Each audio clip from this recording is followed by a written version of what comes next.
Middle-earth Shadow of War posted 14 hours ago loot boxes are this season's hot trend in video game monetization models.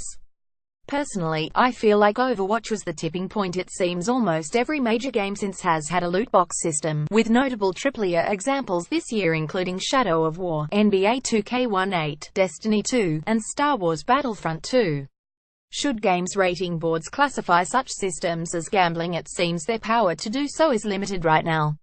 Which of these upcoming PC games will have a loot box system? Place your bets now. No, wait, don't.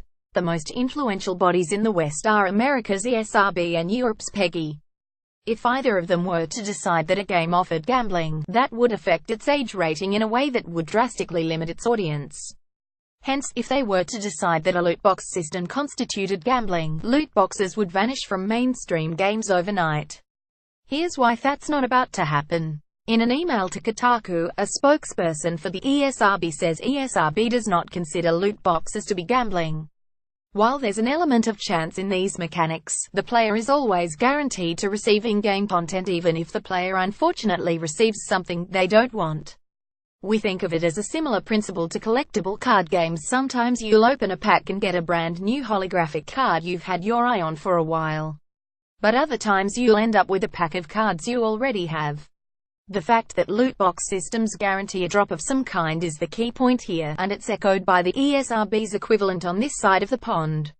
Speaking to Eurogamer, PEGI's Dirk Bosmans says loot crates are currently not considered gambling. You always get something when you purchase them, even if it's not what you hoped for. The legal definition of gambling isn't decided by games ratings boards but by national gambling laws. Bosmans says, if something is considered gambling, it needs to follow a very specific set of legislation, which has all kinds of practical consequences for the company that runs it. Therefore, the games that get a PEGI gambling content descriptor either contain content that simulates what is considered gambling, or they contain actual gambling with cash payouts. The backlash against loot boxes is growing, thanks to their recent prevalence.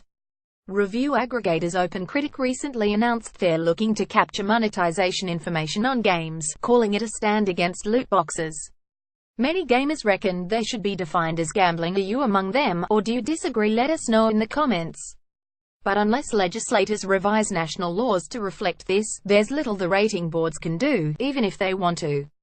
Sign in to comment. Middle-earth Shadow of War Review 3 reviewers answered 2 questions.